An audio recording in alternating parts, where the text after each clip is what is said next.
Welcome to the lesson, How Government Affects Worker Bargaining Power.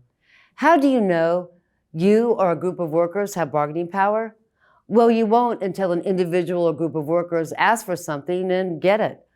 But I want to share 5 factors that might indicate worker bargaining power. There could be high wage growth, a low unemployment rate, a high reservation wage, a high quit rate, or a high minimum wage. First, let's talk about wage growth. The ultimate test of worker power is whether wages are increasing or whether they are increasing to beat the average inflation period. Sadly, it's too common for wages to lag way behind prices. Therefore, on average, workers lose ground on improving their living standards. That's a big sign that worker bargaining power is falling. The second factor indicating bargaining power is the official and the unofficial unemployment rate. When unemployment is low, fewer workers are looking around for work.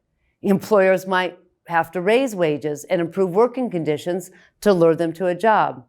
That is a good time to ask for raises, to go on strike, or even to unionize.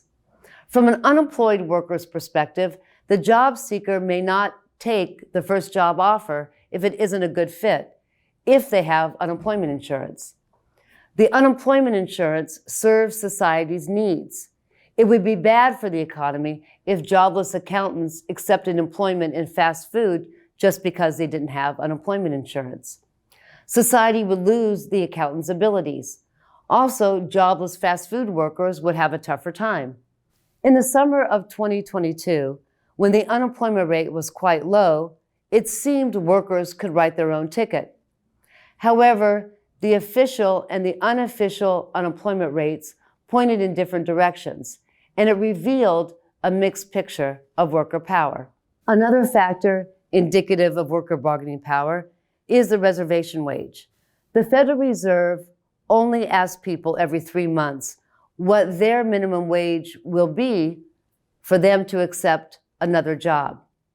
Now, that reservation wage has gone up quite a bit, which reveals a sizable growth in labor power.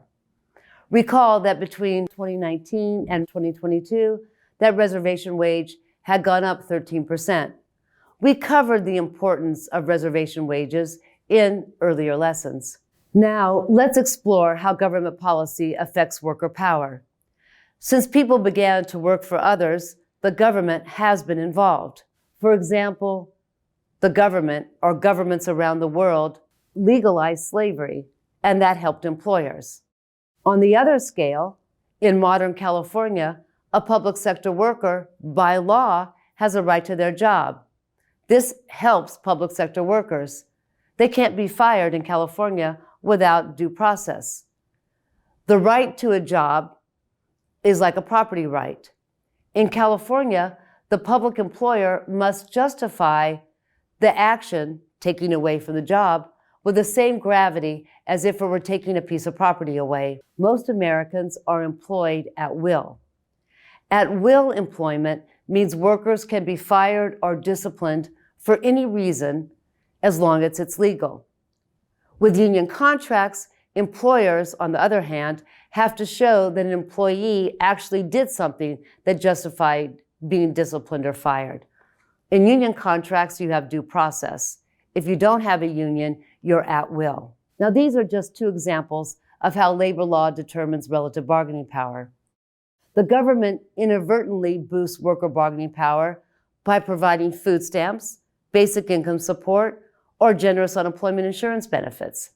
However, employers like Walmart choose to pay lower wages because they flipped that basic income support by helping their workers qualify for food stamps and sometimes health insurance designed for the poor. Low-wage employers like many social programs. Starting before the pandemic in 2020, advocates demanded pay information in job ads. Several states and New York City have in the past, or right now are trying to pass, something called a pay transparency law. And you can see about that on the online article that I provided as a reference. As you read that article, reflect on why pay transparency laws give more power to workers or job candidates. Another source of worker power coming from government is a big push to eliminate what's called non-compete laws. Employers use non-compete clauses, which is a document that workers have to sign that says an employee will not work for any of the employer's competitors. In most places, non-compete laws are illegal, but employers make the employees sign a non-compete clause anyway to frighten them. Other laws affecting labor bargaining power include laws that protect unions. Among the most important weapons given by law to employees is the right to unionize.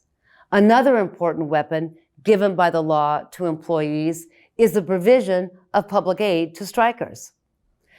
These include welfare benefits, unemployment compensation, and food stamps. In some cities, there is also a guaranteed basic income. Paying strikers increases their economic power during the strike. With monetary support, workers will be less likely to stop the strike and settle for what the employer wants.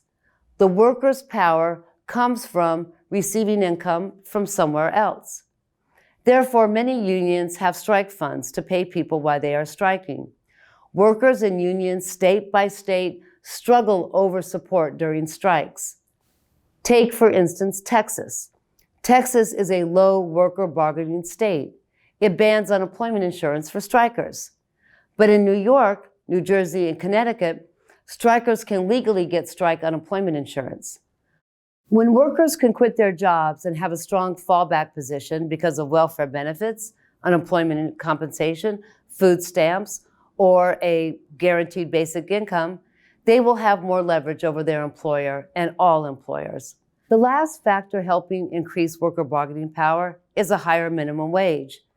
The minimum wage is a wage the employer is required to pay by law. The worker does not have to leverage their bargaining power to get the minimum wage. When the minimum wage goes up, workers' bargaining power also goes up. A minimum wage and minimum standards for doing business positively knock out employers who are less efficient or who are less attractive to consumers. The employers that are productive have power in the product or service markets. They have seller power, which you will see in the next lesson. They may benefit when employers who cannot even pay the minimum wage drop out of the market. In summary, we can conclude that government policies like minimum wage shape labor markets, and they can confer or deny worker rights, set standards for pay and safety, and set an overall tone favoring rising labor standards or corporate profits. Bargaining power is defined as having a lower cost of leaving the relationship than the other party. If workers can quit with lower costs, they have more bargaining power on the job than if they had higher costs of leaving.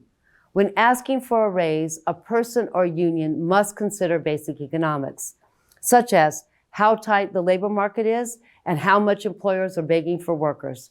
Unfortunately, workers have lost out on almost half of the 5 indicators of worker bargaining power.